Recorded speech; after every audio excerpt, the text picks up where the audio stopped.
Boom bam, chicka wow wow. Here we are, podcast episode 20 something, 21. And I got my man Leon here. We had a good day hanging out today. Yeah, we did. We did, didn't we? We had a video shoot with Andrew. Yes, and we were did. Just saying how cool that guy was. He's the coolest. And yeah, and I got you here. Thought I'd grab you before while I got you down south of the river. Yeah. So Leon, man, tell me a bit about you because What do you want to know, man? you're a pop man. You're a pop. You're not an OG, right? You're definitely not an OG. How long have you been popping for? Let's see. Give me a history lesson, my friend. All right, let's talk about that. Let's see. I am 33 and I started dancing when I was 20. 13 years. Was popping, yeah. I started breaking first. Really? Breaking first, yeah. No shit. All right, give me a history. Yeah. So what happens is I grew up in Melbourne, not in Perth. Did you really? You're a Melbourne boy. Yeah, bro. Oh shit. Okay. I grew up in Melbourne, in the rough streets of Melbourne, and I Size you up now, man.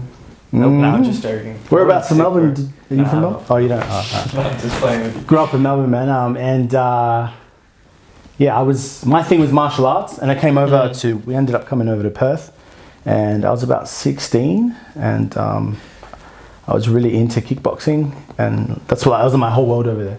Like, I never had a dad growing up, so like my sensei, he was like my dad, and he had a whole bunch sensei? of my sensei, Joe Galucha. Okay. Hey, what's up?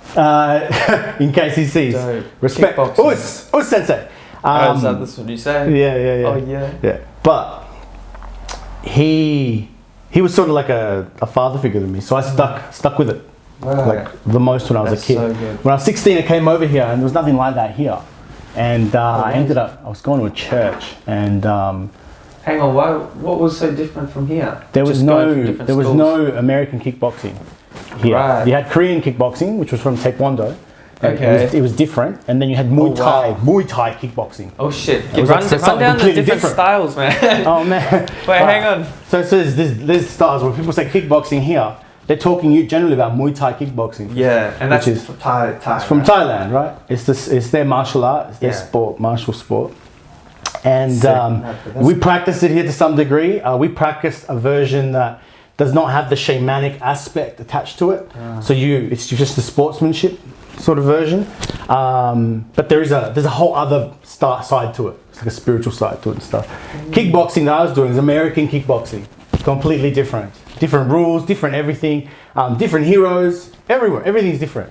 But I come over here and like everyone's into Muay Thai kickboxing, so it was kind of difficult to mix in with any physical people at the time. I was also going to a church at the time, and shout out to Matt Garner. When I was about 16, he said to me, because I said to him at an altar call or something, he was like, "Oh, what can you do best? Give it to God." And I said, stupid ego at 16. I was like, I'm good at fighting. I said this stupid idiot saying this. And he looks at me and goes, "Fighting's demonic, get rid of it." Right? So I walked away from that and I was like, oh my gosh, martial arts is demonic, fighting's demonic. So I'm going to give it up. And I told God I would give it up. And so I stopped doing it for like a year or 2 years. I stopped doing any of it. Why is it? Why did he say it, or why is it demonic? Why did he say it was demonic? Well, why did? Yeah, well, you must have agreed to him why it was. At 16 years old? Yeah, at 16 years old, I agreed with the youth pastor. What was the reason? Oh, okay. Yeah, because I thought was the he reason knew he gave more you? about something spiritual than I did. Does that make sense? At 16. Okay, so you just monkey say monkey do. Well, at 16, you're at a church and you're like, God, I believe in God, and I experience God, and I want to do what I can for God. And he's like, what have you got for God? What's your special gifting? What's the one thing you do? And at that point, I trained martial arts since I was 6 years old. So like at that point, I was like, yeah, fighting. Like it's so obvious. Did they know that you were like you were going to like an academy or a school rather than I was into like? No, nobody knew. They take it. Nobody knew. Maybe they thought you were just a violent G. Like. Oh no, I wasn't even because if you practice martial arts. If you practice martial arts back then, you're not a violent G. Like, it's not a part of the philosophy of martial arts. And I'm not talking about I don't know about Muay Thai. They speak for themselves, but I'm talking about the karate, taekwondo vein. You were generally taught to stay inside self-defense. My vein was more kickboxing, Ukido-kan vein. For Benny the Jet Rukides, who was, he discipled my sensei, right? Who was Joe Galucha, right? Okay. Who used to fight with the likes of Happy Heskey when there was a big, like, this is a long time ago. We're talking about 60s or 70s when people were fighting here, right? So I come from his dojo. I come here, I start going to church, Guy tells me what I'm doing is demonic, so I stop, give it up for 2 years. And then one thing I could do at the time, I could beatbox. Like I used to beatbox pretty well. As well? I was just into it. I was kind of into hip hop and stuff. And at school there was these kids. We were called the Lions Den, I think. And they would beatbox and rap. There was this sick beatboxer and rapper, Chris Rogers, aka Gungrave. And he was a dope beatboxer. He was a dope rapper, and his brother was a dope rapper. And we'd all just get together and we'd beatbox and rap. And Matt Garner had this idea 2 years later, I think it was like when I was 18, for me to start an outreach at the church for street kids with beatboxing. And so we did that, and the kids that came danced, right? And I beatboxed, but they didn't beatbox, but they danced. They were breakdancing and they were trying to pop. And so I was like, oh, okay, I'm gonna learn these languages so that I can interact with these kids. So I started looking. And at the time, there was already a Christian connection. Ben Hawksworth, shout out to OG. First question: are you an OG? No, I'm not. To a bunch of you, to some of you, I am an OG. I'll tell you who is an OG. Benjamin Hawksworth. Shout out to Ben Hawksworth, DJ Projects from back in the day. Right. True OG. True OG. B-boy and popping for WA. Hang on, does he? Yeah, for the NIB. He plays basketball now. I don't know. I'm not going to be guessing. He's a sick dude though. Anyways. He's old school. Is he like a youth pastor? Right. He was back in the day. Okay. I met him. I crashed a party in year 10. It was I think it was Beck Honeybun's party.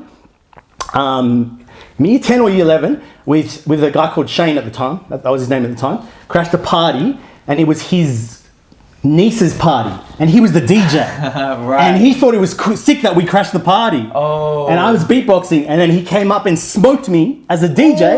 Tall white guy. He's like, I'm getting too passionate here. I love it. Bro. How do I do this? So jumping up and down. Yeah. Wow. Wait, but this is like those Friday night youth jams? No. He was just because you remember DJing. the one with Dan? Huh? Did you ever go to Centrepoint? Centrepoint. I went to Centrepoint. I remember Centrepoint, but but I don't think I went to Centrepoint in connection to someone you know. Oh right, because I used to go there when I was younger. Playing games. Yeah, on those Friday nights. How do I do this? Okay. Oh shit, you broke that thing. Sorry, man. Cannot be content. I know. You're a beast, that's why. Okay. You know what? Grab this thing, put this. I had to pay homage. Tuck that. The question of OGs in WA. Ben Hawksworth, I nominate you. Oh yeah, okay. I nominate you 100%. He was putting it down when it was super hard to put anything down. Like now it's a lot easier. They paved the way. Put what down exactly? Put anything down. You had to get a program togethe was doing that as his passion. He would build boom boxes. Build little communities. He had little communities, man. Ben Hawksworth was holding it down. And he was doing it from the place, I think, at the time. Sick dude, you know. Cool. Is he still around? I don't know what he does now. I don't think he's in hip hop anymore. But is he still a pastor? I don't know, bro. I don't know. I'm not close to the guy now, but he was a sick dude. So he's got family. He's older, way older than us. Right. Like I was 16 when I met him, and he was all grown. He was dope. So he smoked you at a would you say a call out or like a rap battle? Oh, so it was his niece's birthday that we crashed, and afterwards, and I was like the cool year 11 with the year 12 at a year 12's party because I was this cool year 11 that beatboxed. So like, look at this cool year 11 we've got. He beatboxes. I did my thing, and I wasn't that bad. But he came over and he's like, yeah, right. Yeah.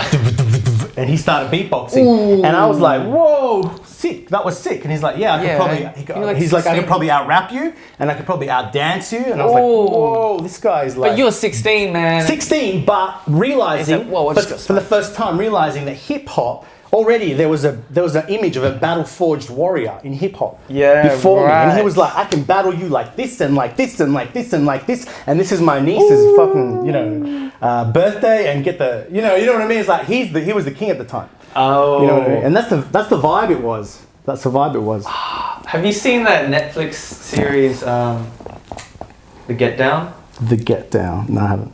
That's pretty cool.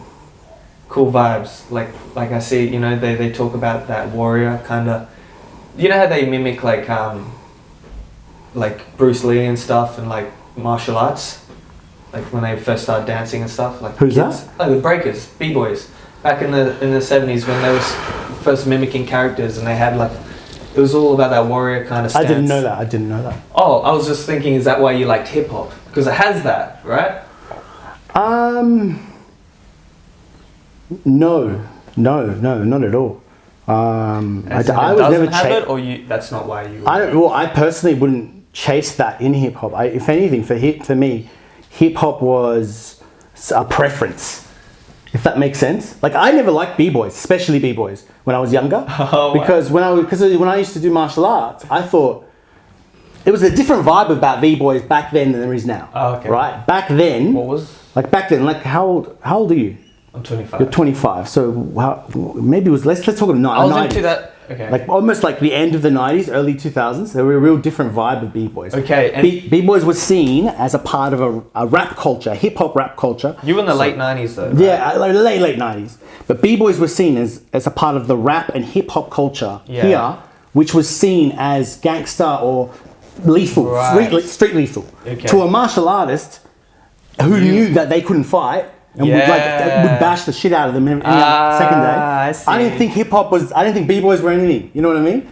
But then I didn't get that. But then it's so totally different now. Tough, man. It's different. No b-boy would come up to you now and be like, "I'm a b-boy," and automatically I'm really like good fighter or something. Yeah. No one would ever think that now. Like, there's heaps of nerdy b-boys. Yeah. But back then it was a different vibe. It was like the b-boys also fight. They have to because they dance in the street, and in the street you encounter fights. Real different now. I guess that's how it started, though. That is how it started, man. It was kind of like that. It was raw, like you had to stand up for yourself. You had to be a hip hop warrior.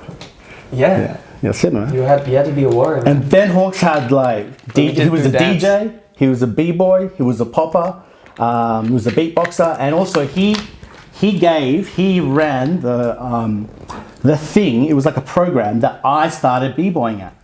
When I first came, I came to him. Actually, I think I came to him and I was like, I think I need to start dancing. And so it was a thing that he used to run at Warwick after school, and he would be the DJ, and Edit was there, and me and Edit were learning breaking from a guy called Taka Suzuki. So Taka's another OG. Oh, Taka Suzuki. Have you ever seen Taka Suzuki? Nope. B-boy I don't know who that is. He's dope. He was a power menace.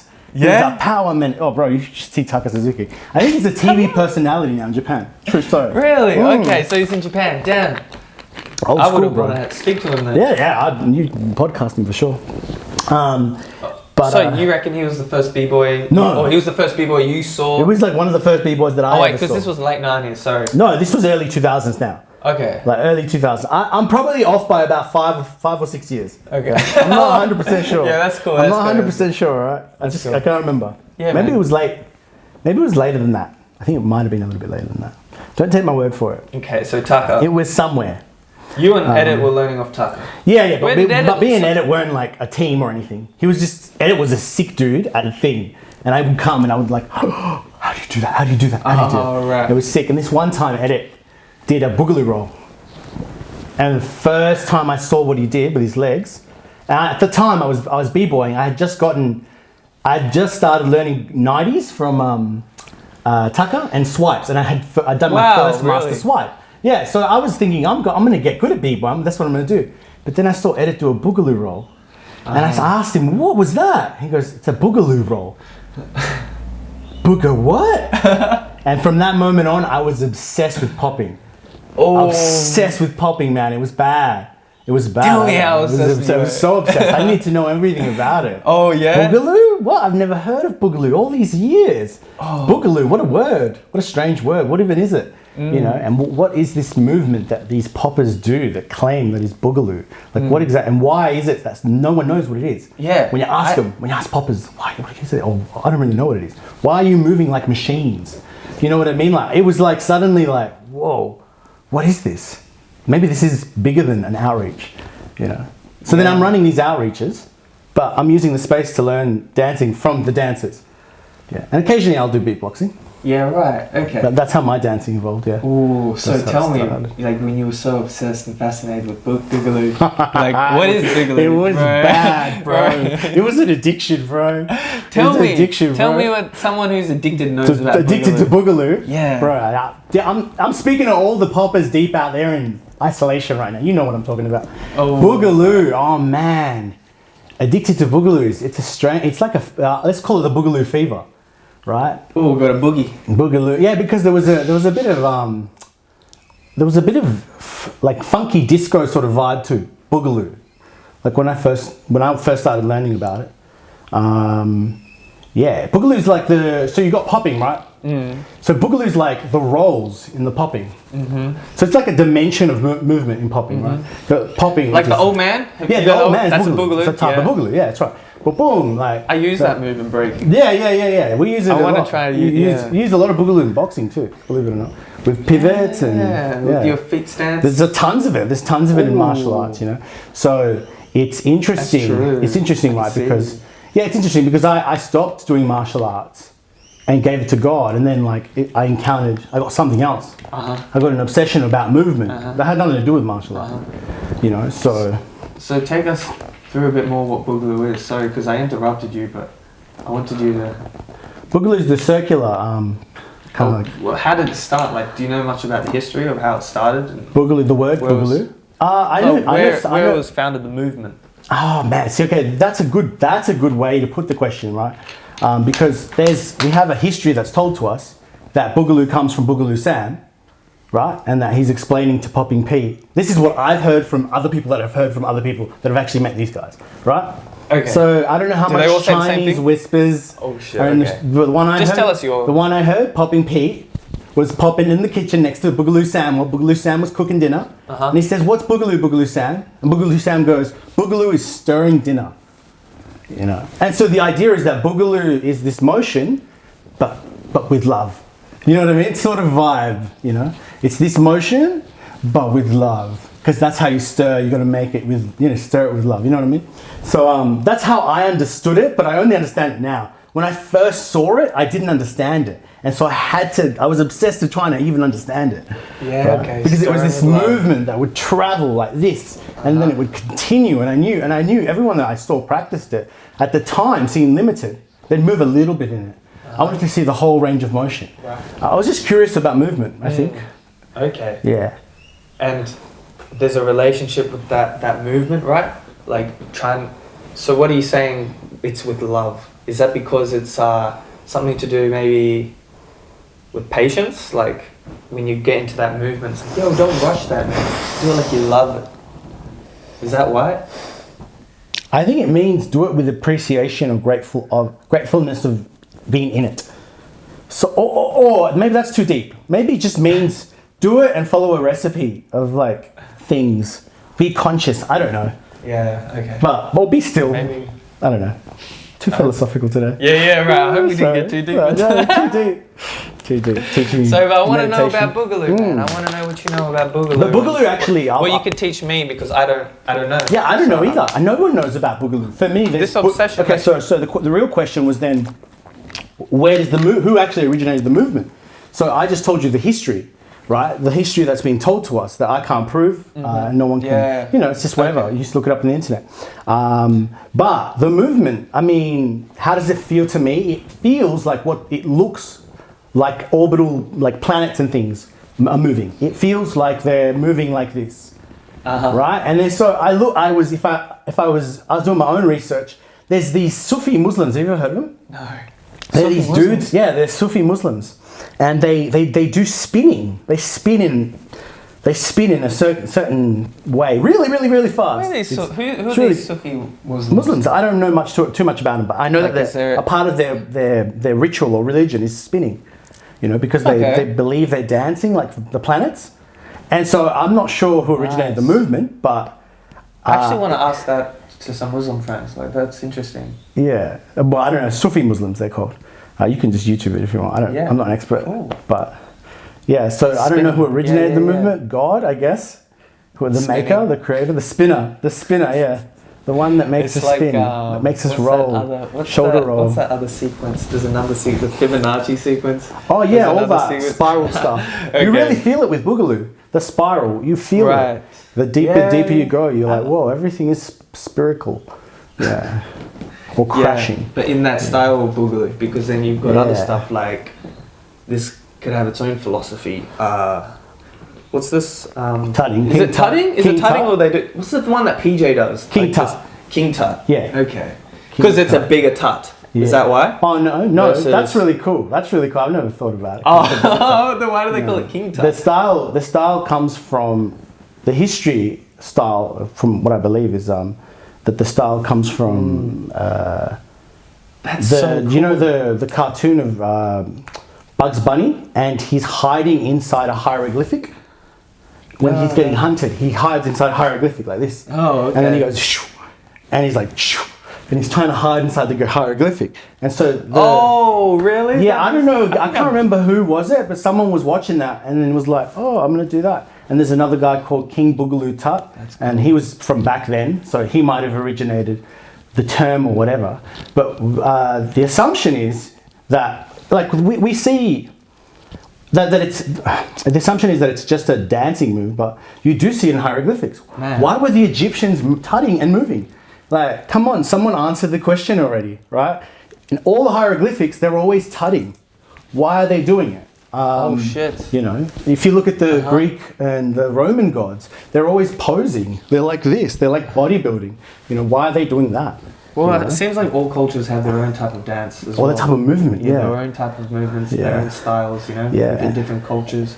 Yeah. Taking it that far back, and then you have India, that's got all the goddesses with all 1,000 arms. Man. And so then you put that together, and what you have, you've got popping and b-boying. Now, we're just doing postures and geometries, and you know, I love it. That's what we do. It's really important to know where it came from as well, though. Like, I feel it blows those your cultural mind, dances, you know, this, especially doing the Indian step from Native Indians. Oh, right. You know, like stuff like okay. Okay, but good. That was cool that we went down into that segment. But let's go back to your popping. Your popping. Hang on one sec. Are we still on? Yeah, we can just, when we're ready, we can just switch back on. Okay. We can switch back on. Right. Yeah, about your popping. Oh, no, go on. Finish what you were saying. Oh, about my, when you're dancing and stuff, and then you push hard, but you're tired, and you're like, this is actually stupid, because my muscles are being lazy. Like, when I'm doing a movement, like, if I'm gonna do a kick out, oh, you didn't do that clean, that's how you get injured. Like, right. Yeah. Do I know that? I know that very well. Yeah. You know that well? Yeah, I've dislocated my knee 3 times. And 2 of the times were from exactly what you described. Yeah. Oh my gosh. Yeah. That's annoying. Hey. It takes a long time to recover, and that's time not practicing, time not training is like torture to people like me and you. You know, so it's time not improving, time not. Although I know you develop your mind, but I like to train. I love training, and I hate having to take time off any form of training. Like, I'll do whatever I can do. Because I kind of just want to get better all the time, like, for my own personal growth. Yeah. You know, I like that. So but look, man, it's the way you look at things. You know, if you change the way you look at things, the things you look at change. Wayne Guy always says that. Anyways. But Whoa. It's about perspective, right? It's about perspective and how perspective changes things. Yes. Crackle, McCrackle. Oh shit, sorry man, I didn't mean to get into that. Crackle, crackle. So that's the thing. So when it came to injury and stuff, it's like, oh no, wait, hang on. Now I need to actually go back into footwork because I was doing so much technique. I was like, my body needs a rest. I'm gonna do some footwork. Yeah. And let's just go at like a cool run at it for a month or something. That's something I'm gonna do. So.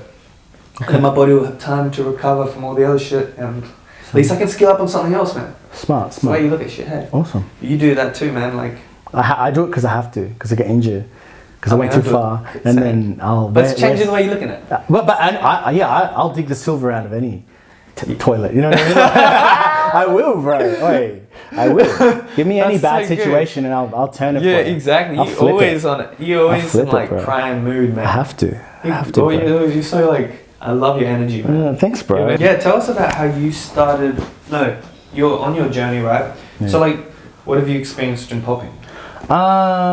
Heaps of stuff, I guess. Popping. I was involved in the first, as far as we know, organised popping event in WA, in Perth.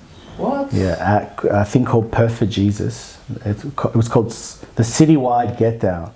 And I was beatboxing, and there was a popping battle there. And J Funk from, at the time he was in G Style, which was an American crew, was flown down from Sydney to judge it. And there were some pretty good dancers there, actually.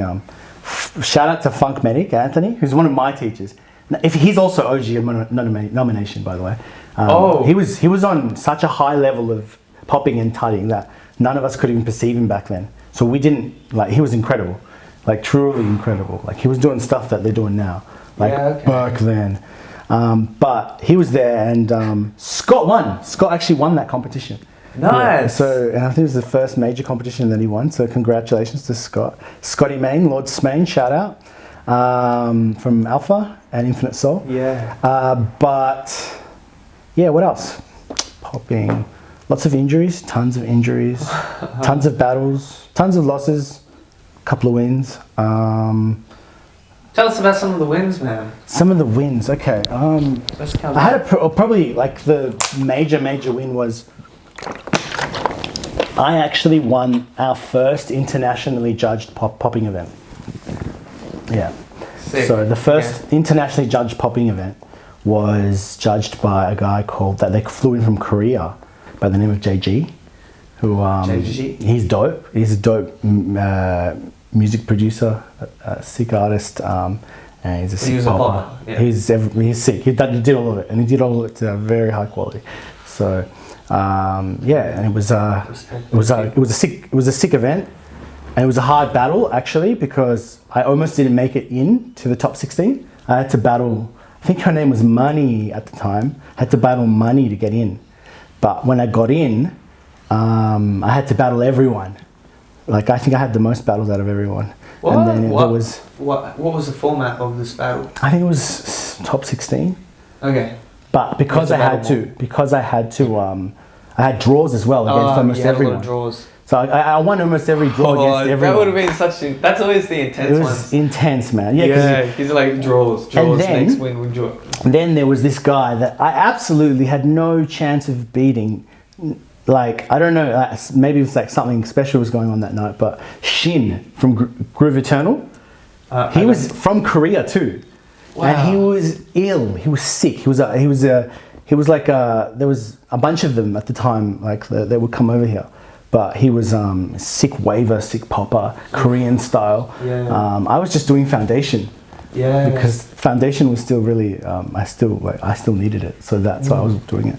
And there's a battle on YouTube actually, Leon versus Shin, call out something. You can look it up if you want. But it's a sick battle, yeah. But we go 2 rounds, yeah, and I won that. And when I won it, it was just like a roar, like it was like, like a crazy electric. It was crazy. Yeah, it was like that. It was like that's so cool. So it was cool. It was a cool feeling because I was the underdog. Yeah. Wow. So why do you think they picked you then? If you were just they get too sick of him. He wasn't doing the same. He wasn't changing it up. I don't know, man. Like, I've watched the battle before. I think his round was good. I think I was cheekier. Like, if you watched my YouTube battle, charisma. I was very much in his. I was trying to twist to flex at his face, and then to the music, and then looking back and doing all this like in his face stuff. And I think because I come from b-boy, when I dance, when I battle, I battle b-boy, not pop. Yeah, as in, okay, what's the difference between battle b-boy and battle pop? Poppers seem to be, from what I've noticed, they come out and they try to be less aggressive when popping, and they're more considerate, I guess, of the foe. But in b-boying, it's from my little knowledge. When I used to battle b-boy, it was aggression and confidence and cockiness. So when I pop, that comes out sometimes, and sometimes that's funny and it's on music. Yeah, and it seems, and I think that's what it was. Maybe that, and he thought, oh yeah, he just got it. Because you were like battle hungry. I think there's a difference between battling and just dancing as well. You gotta be present. Yeah, that's what I think. That's in like, for me, I've noticed that in all styles, but like, it's just on the individual. Me personally, like I see, there's poppers that are more present than the others, and that's in all styles, all different types of styles, pumping and breaking and stuff. Yeah. I think presence is important in battling, bro. Maybe you're more present than that guy. Maybe. You were in his space, man. I don't know. So, I really respect Shin. I still miss him. I always miss you, Shin. Oh, he makes mad coffees. Oh yeah, so he was like living in Perth. There was there was a heap of Koreans that were living in Perth. There was a coffee maker. There was a heap of barista. There was a heap of international poppers at the time, and they were all dope. They're all like that's sick. They're all better than Isn't everyone else. That cool? Yeah. Yeah. But in battles they wouldn't get that far. Yo, we had that similar experience in breaking as well when I first started. There was Da Vinci, and they were all a mix of different. It was all a mix of different Asian guys that were from Perth. They were like exchange students or working visa. They were all really dope. They would all, and so they formed their own crew, and it was so sick to see. And they brought a different vibe, different energy. They were hype, man, and they will always make it to the finals, but like not always win, Yeah. They were always, What does that say for us though? Like local, why does local win? That too. Let's not go there. Yeah, that's on them in the individual judges as well. So people are honest, but I think it does play a role. Like I've been a judge and it sucks. There is such thing as a home advantage for sure, man. Yeah. Okay. All right. You've got people backing you up, giving you energy. They're like, "Yo, come on, beat this underdog, bro." I remember when I was in South America, man. Oh. In Bolivia, and I don't always bring it up, but this is so many cool stories. I was in Bolivia and I was in this battle, and I made it to the finals, and everyone was like, "We're gonna smoke you, gringo! We're gonna smoke you!" And they're like flashing in the finals, the guys walking with their flag, and everyone's like, "Yeah!" And I'm like, "Oh shit, I'm gonna kill this Aussie!" Like, it was so funny. Did you smoke it? I was like, "Let's go!" Did you dice it? I was like, "I'm gonna smoke all of you." Did you dice it? No, they smoked me. He killed me, man, bro, because I couldn't breathe because it was such home high advantage. And the high altitude. I wasn't used to the altitude. Altitude. Alpacas. Well, yeah, alpacas are up there, but anyways, it was in the mountains, so the altitude, bro, could not breathe. Yeah, it was crazy. Funny, but home advantage, man. Home advantage. It does. It helps. I'm sure you had your crew behind you and stuff. I must have. Some Korean. But it was international judge, so he didn't know me. Oh, he didn't know you? No, international judge. None of us had met him before. No. I think maybe Scotty knew him from Korea. Yeah, right. That's it. Okay, so you left popping, right? Are you still in the scene? Are you still actively in it? No, I never left, but I'm not actively in it per se. Like, what is the pop? We used to have a scene. There was a time. Let's talk about that. Let's talk about the scenes. Yeah. So let's talk about history here a little bit. So back in the day. What year are we talking? I don't know what year, but this is before. Late 90s, early 2000s. I actually have no idea. It would be late, like way past 2000s though at this point. Was I in it? I don't know. I don't know if you were, but there was a guy called Jameson Liu, right? And he lives in Melbourne now. But I know him as the Jam Father. Jameson the Jam Father, because he would instigate jams for poppers. Yeah. Just training sessions, right? Well, yeah, like he'd just be like, me and Anthony, I saw first time I really took, another OG is Alex Roberts. Yeah. The Ginger Ninja. That guy is cool. Yeah, he's OG for sure. When I was 16, I met him completely separate from the scene. When I was 16, I was in the gym, Kingsway Zest, which is Good Life Now. That gym there, when I was 16, I was in the gym, and there was a guy strobing in the mirrors. A redhead guy strobing in the mirror. I can't really strobe. Oh, but nice. he was strobing. I'd never seen anything like it. And he's going in the gym. Really good in the mirror. Yeah, I was like, wow, whoa, nice. is that magic? I don't know, but I knew it was hip hop somehow. And so I run up to him and I go, I can beatbox. And he goes, cool, mate, beatbox for us. So I started beatboxing, and he was waving in the gym, and he was like doing his strobing, and I'm like some crap beat, some like real simple thing. And yeah, he's dancing, and yeah, that's how I met him, 16. But then, so that's the first popping I ever saw guy, and he's OG. And then there was a guy called Anthony that I met at Leaderville Hotel. Yeah. When Leaderville Hotel used to have these nights where they would have hip hop, and when these nights would happen, all these weird dancers from everywhere in Perth would come.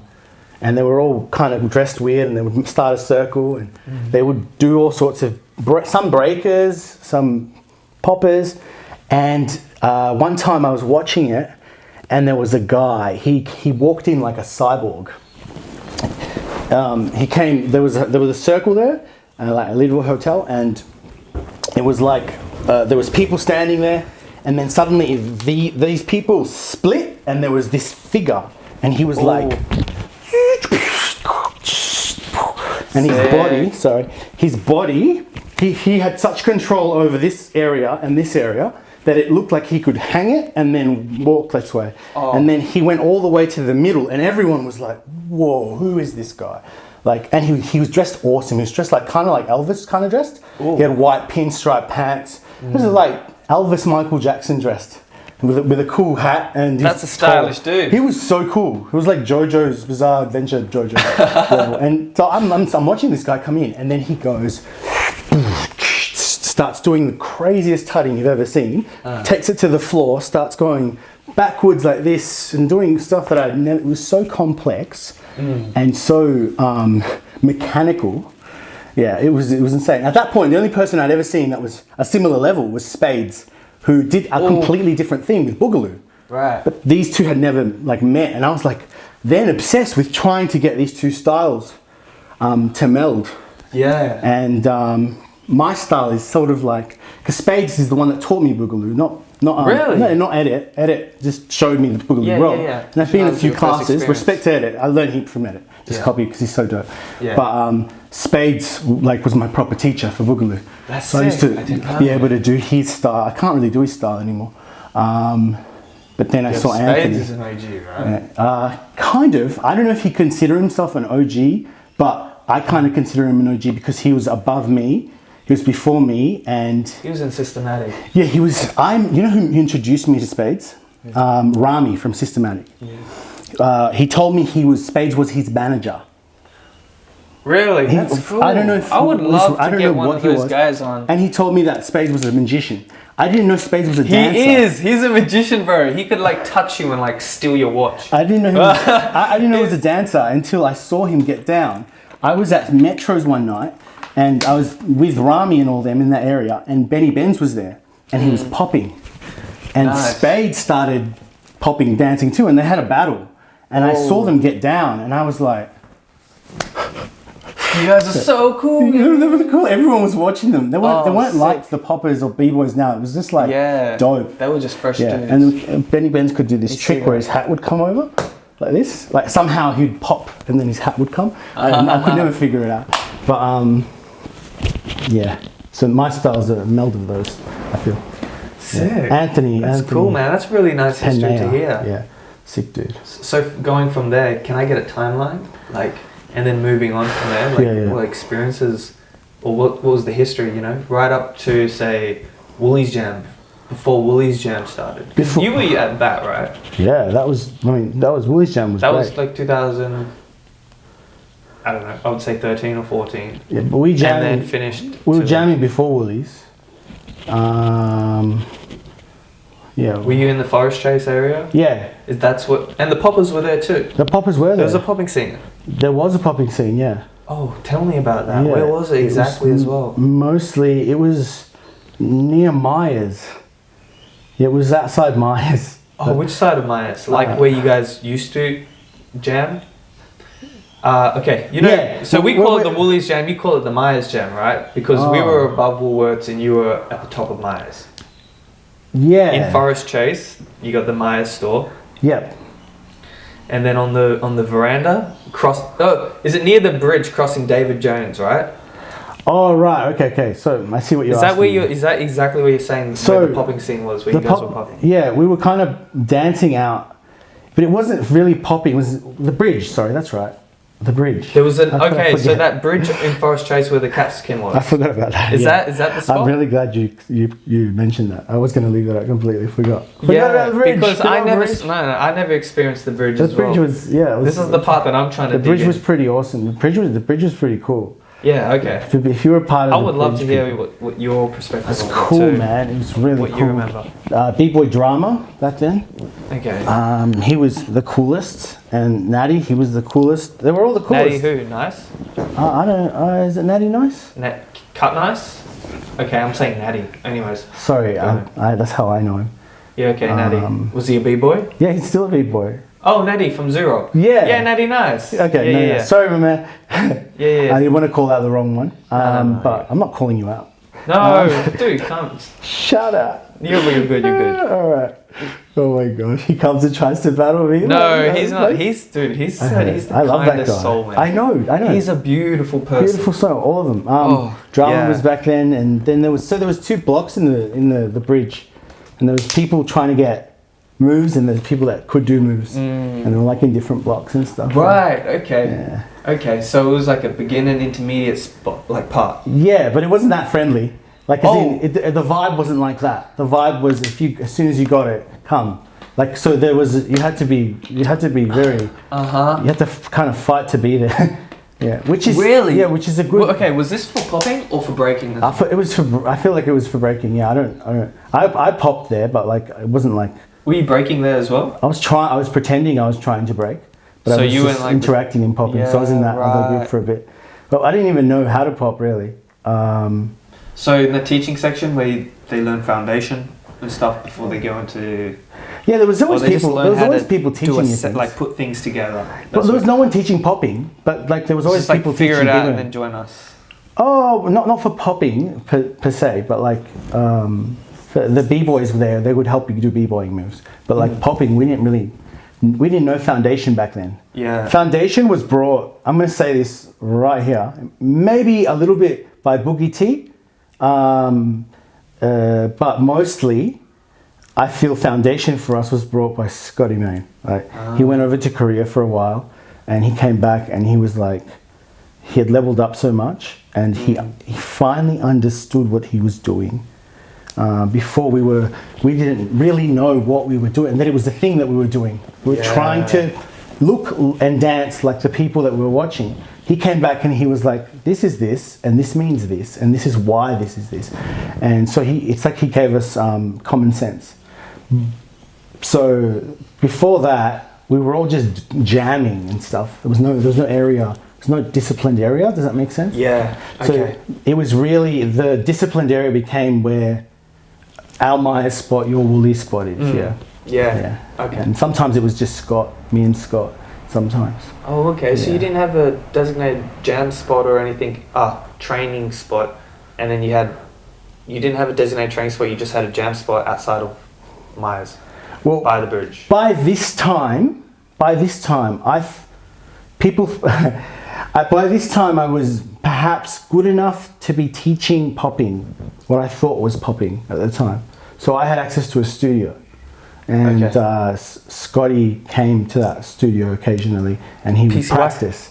No, not PC Weiss. It was SCAPA, Southern Cross Academy of Performing Arts. But and there's photos and stuff, and he would practice there. And then he was teaching a lot of people there. Oh no, he never taught. Oh, he taught me stuff, but like Bao sometimes played the piano. Oh, I don't know if shout out to Bao. Do you remember? when we first got in there, Bal saw this piano and he's like, and me and Scott are just looking at each other like, what? Like, He can do this. What? He's Asian, man. Of course he can do it. Like, this was crazy. It was a wow. hilarious moment. It was like, Bow, yeah, sick. Sick, dude. Okay, and you were around that group? Bow, Soul Delicious. Yeah, Infinite Soul. but that's all after. All those names are way after. But those people, right? Yeah, that was our small little group. Yeah. Dope. Yeah. Okay. And then was there anything else like before going into? Was there any other gap in the timeline before going into Myers Jam or Woolies Jam? How would you recall it? Shit. Like, how were the events and stuff going down there? A lot of them were church related. Right. Oh, because after the early 90s, it died, right? Yeah. You would say, like, apparently there was a dead point in Perth that I know of, right? Yeah. And then it kind of was like, ever from then it was struggling? I don't know. I don't think I was in Perth in the 90s. Because it wasn't was it ever relatively big for you? Like the experience, like the scene? The scene, yeah, oh yeah. But that was in the Myers time. Myers time, there was a time, I don't know if you remember, there was a time where it was packed all the way down. And so we had, because... I'm saying before that too. Not that I can remember off the top of my head right now. Yeah. But I jam with my friends. Like, I jam with all my friends dance. My friend Matt Horgan, he would dance and we'd go jam at his house. Or White Prince of Washington. He's still in. He's still down. He actually still competes. Pete Phillips. Yeah. He always had parties for us to go to. There was like an adventure crew. Yeah. It was church back then was fun. Back then, yeah. Anyways. Yeah, because when my experiences through those, you guys actually had events as well. Yeah. Like you had night events going on. Yeah, there was church stuff, you mean? Yeah, I'm talking about church stuff. Yeah. They have lots of events, yeah. They're crazy what events. They do, yeah, it's really good. Really good for the youth as well. I don't know if look, honestly. I've seen it's taken a lot of people from bad to good though. Yeah. They're looking at us. Yeah. I agree with everything you say there. But also, how going from Woolies Jam, you've been jamming for, how long would you have been jamming for? No, you would say about 9 years then. 8 to 9 years you would be jamming during Woolies? I was at the beginning of Woolies. Yeah. Yeah.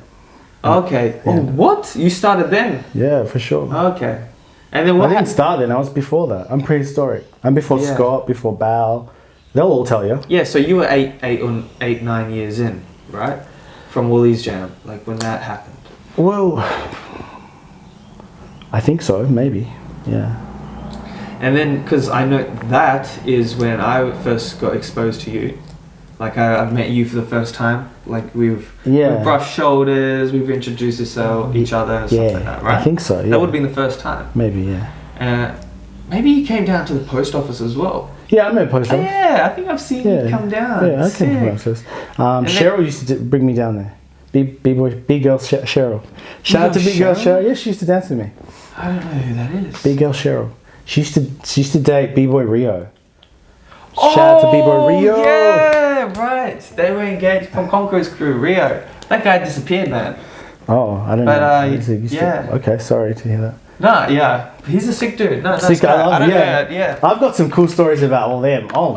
That's good. Now stop asking me boring questions. Ask me nice questions. Then. Tell me, man. Take me on the ride. How do I know what happened? The first time popping. Okay. A good mention of people, because like the historic people aren't necessarily the most interesting people in popping. Ooh, sometimes the people sometimes it's the people that aren't the most historical people. Anyways, but can you take me through Conqueror's crew experience? So I didn't know. What about Ahang? Shout out to Ahang. Ahang, I met Ahang's an interesting one. When I first met Ahang, he demanded his own square between Woolies and Myers. He had a little and he was already freestyle, doing his own dance circle in there, and he was really projecting a toughness, And so was I, because I always kind of did. I hope so. But maybe that's not true.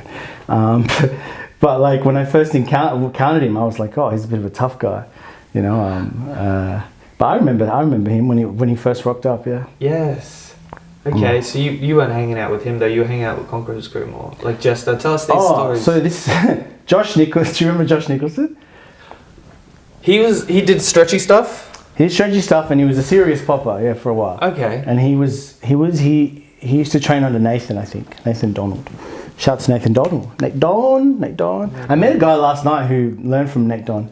Yeah, wow. Yeah. And it was like, oh, do you know Nathan Donald? I'm like, yes, I know Nathan. You guys got a lot of sick OGs popping. I just realized. Oh yeah, they're all cool. Yeah, You're such cool guys. They're pretty cool guys.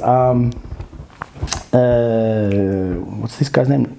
Josh Nicholson. Yeah, he used to invite me out to Eve every now and then to dance because he knew that I liked dancing, but I like battle dancing, but also real battle dancing, not like event battle dancing. Okay. Because it's such a costly thing. It's funny. It's good that because you in your crew you probably have a means to train battle. Right. But in popping there wasn't a means to train battle really. Yeah. So the only way to get that was at the club. Yeah. And if you can't just battle people at the club unless there's someone that wants to go and and so you meet these crazy people out there. So there's people going down and you're like, I'm going to challenge you. Let's go. Oh, big crowd going on. Oh, the energy's hype. Yeah. And Josh was, every weekend Josh was battling and I loved it. And he would message me like, wait bro, let's come down. No. Josh Nicholson. Okay. Josh Nicholson at Eve. Yeah, he called me down. And so one night he's like, bro, you got to come down. I've got all these sick B-boys with me tonight. I was like, how? Sick, all right, I'll be there. And I went over there and I'd seen Jester a long time, but we had never talked, never interacted. Yeah. He was breaking for a long time. He was there.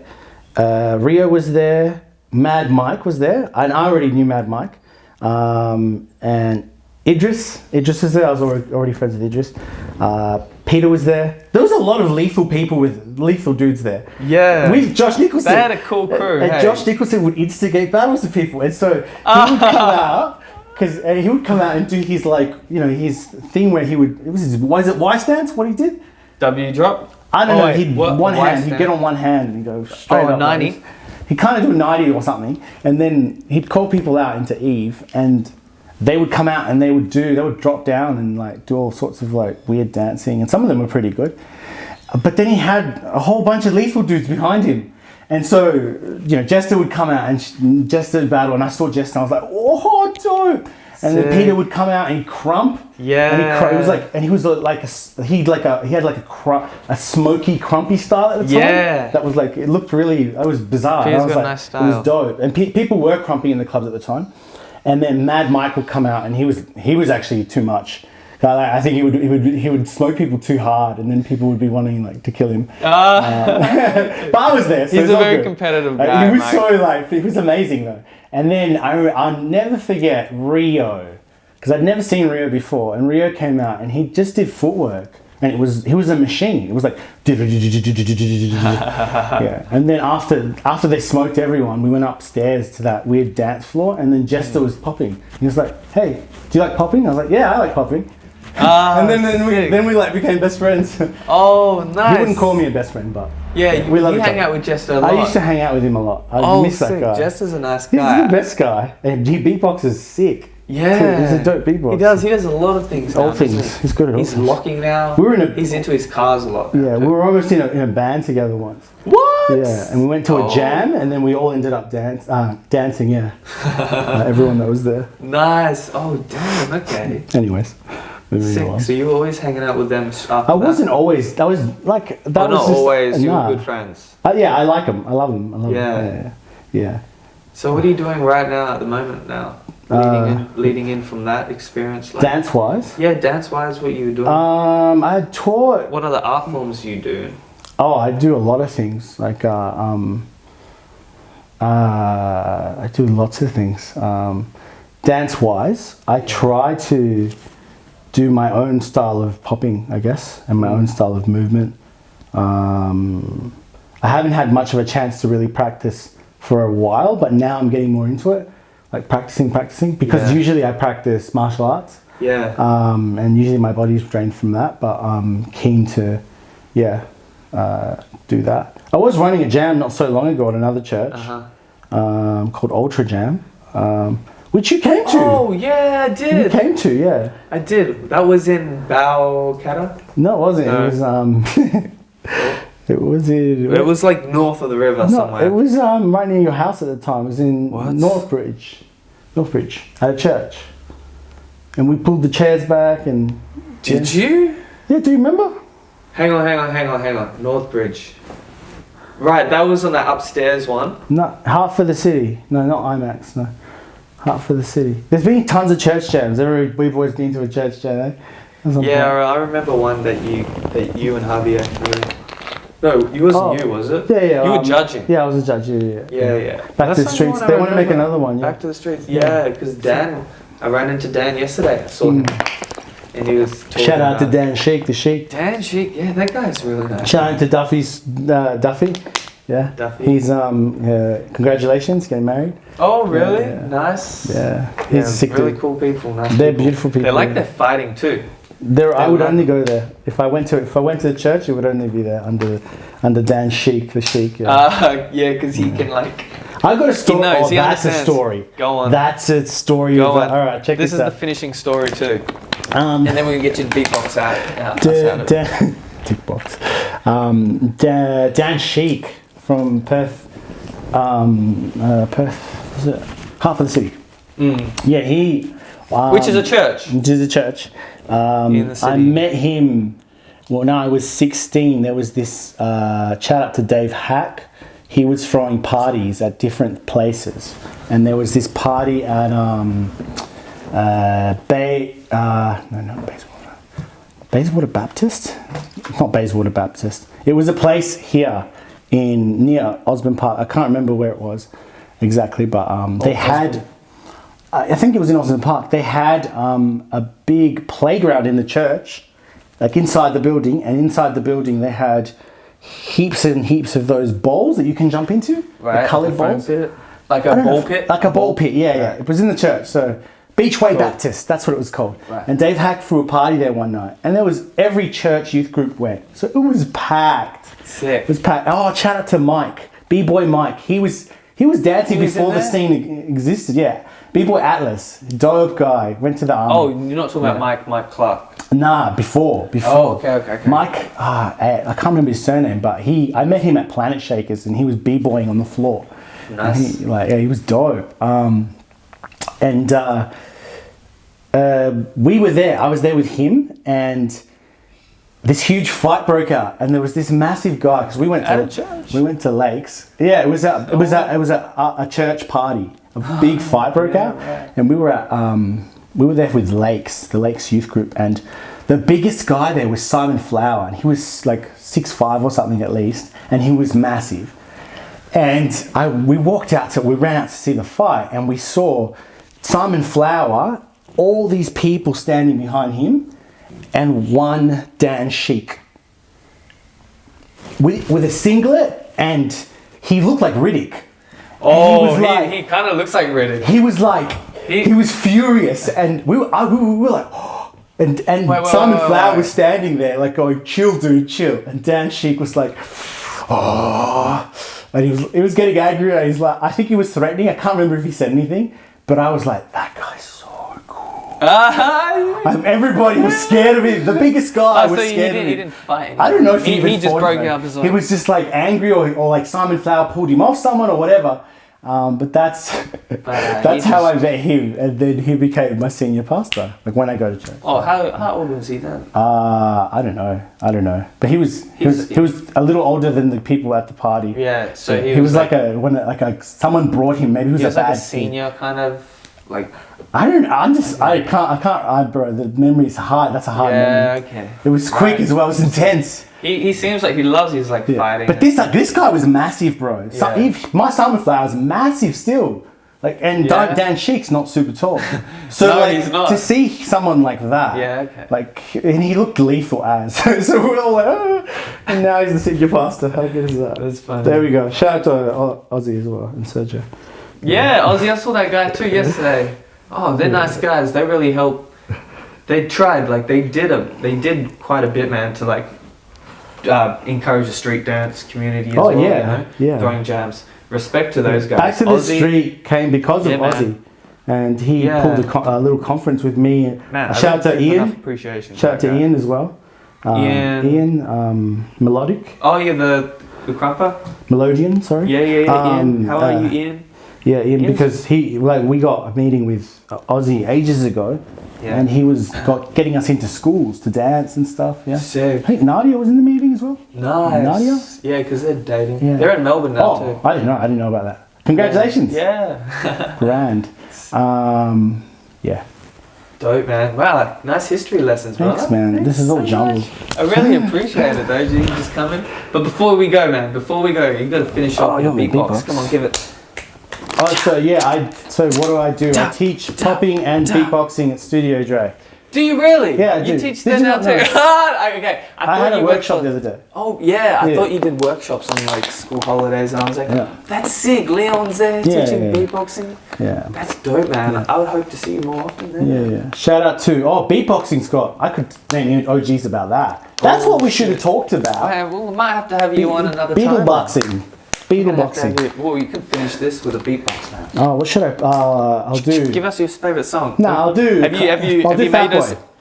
I'll do Fat Boy because that's history. Fat Boy Slim? That's no. It's called Fat Boy, and it's a style that is supposed to come. It's one of the first styles you learn. I think it's apparently supposed to come from a fat guy in the 90s, like a guy used to come. Not in the 90s, sorry, maybe 80s. Fat guy in the 90s? Yeah, he would come out and like.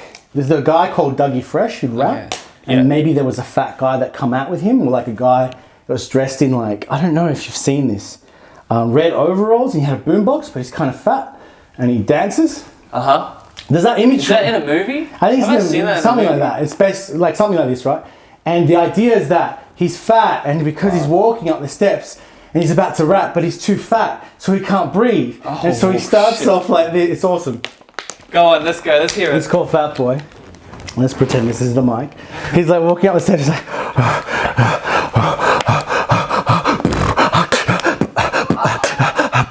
keep going, baby.